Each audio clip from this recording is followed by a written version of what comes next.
success story de Demna Gvasalia. Mais je suis sûre que tu le connais. Là, tu me dis Demna Gvasalia, c'est qui, son nom ne me dit rien. Mais tu as dû voir au moins une personne dans la rue porter cette chaussure, ou encore cette chaussure, ou encore cette chaussure. Alors, ça te dit quelque chose? Bon bah si tu veux connaître sa vie, suis-moi, let's go. Donc là on va passer à la première partie. Comment Demna Gvasalia a-t-il grandi et comment il en est arrivé à créer des hits. Demna Gvasalia est née le 25 mars 1981 en Géorgie. J'ose pas prononcer le nom de sa ville mais je te le mets là.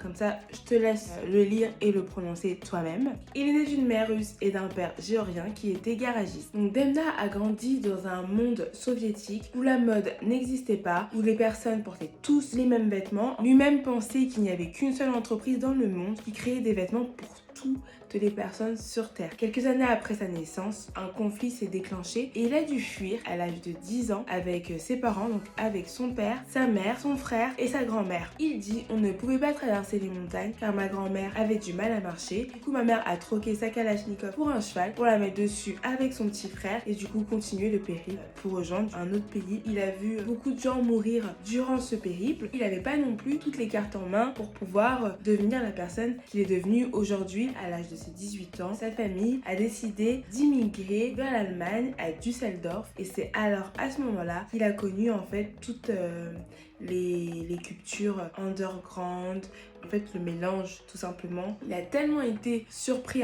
par tout ce mélange de cultures, tout ce qu'il a vu autour de lui, qu'à un moment donné il a voulu devenir en même temps gothique, métalleux, faire du hip-hop, être rocker. Il voulait tout mélanger en même temps. Et si on regarde bien, et ben ce petit truc là on le retrouve en fait aujourd'hui dans son art et dans ce qu'il propose dans ses créations. Deuxième partie, on va parler de la carrière de Demna Gvasalia, parce que oui, on ne prononce pas le G, on dit Demna Gvasalia. Il a fait des études de finance. Il voulait devenir, de ce que j'ai vu, banquier. Pour lui, c'était pas du tout un rêve. Et un jour, il s'est réveillé et il s'est dit j'ai pas envie d'être l'homme le plus malheureux, le plus triste sur Terre. Et donc, il a tout quitté. Il s'est dit moi, j'aime la mode, j'ai envie de travailler dans ce milieu-là et je vais tout faire pour y arriver. Ce qui est beau, c'est qu'il a cru en lui, il a su foncer et y croire. Le plus dur, et ben lui, il a réussi. Toi aussi, tu peux le faire. Tu peux croire en toi. Il décide de quitter l'Allemagne pour aller en Belgique pour suivre des études de mode. Il va s'inscrire à l'Académie royale des beaux-arts d'Anvers.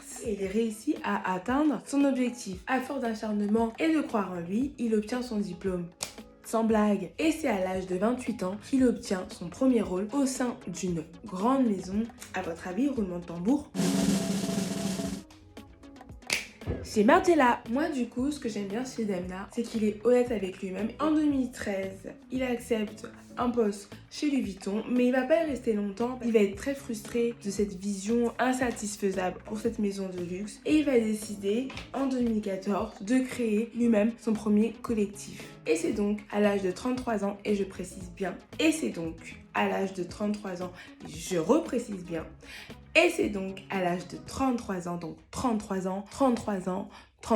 Donc en vrai, arrêtez de vous mettre des barrières par rapport à l'âge. Mais c'est bien à l'âge de 33 ans qu'il a décidé de créer son collectif vêtements. Et il est littéralement poussé sur le devant de la scène en 2015. Donc son tout premier défilé, c'est pour la collection automne-hiver qui aura lieu dans un sex club. C'est ça qui est ouf. Tu vois, Demna, quand il est arrivé dans le milieu de la mode, il a vraiment imposé son style. Ça passe par la façon dont les mannequins défilent, les lieux de ces défilés et aussi tout l'univers. Un peu, tu sais, les vêtements loose, trop grands. Tout ça a fait qu'il a réussi à rendre son style hyper cool quoi. Pour la troisième partie qui est la consécration, aujourd'hui tu vois, il y a une semaine, Demna a sorti son défilé dans lequel il a fait défiler Kim Kardashian, Naomi Campbell, Dua Lipa, Nicole Kidman. Si toi aussi du coup, avec ces mots, t'as envie de créer, t'as envie de produire, n'hésite pas à t'inspirer sans copier bien sûr. Tu t'inspires, tu prends un peu les infos que tu trouves intéressantes et tu les remets au goût du jour par rapport à toi, ta façon d'aimer les choses, ta façon de consommer les choses et ta vision. Et ce n'est pas mal de faire, ce n'est pas mal, au contraire,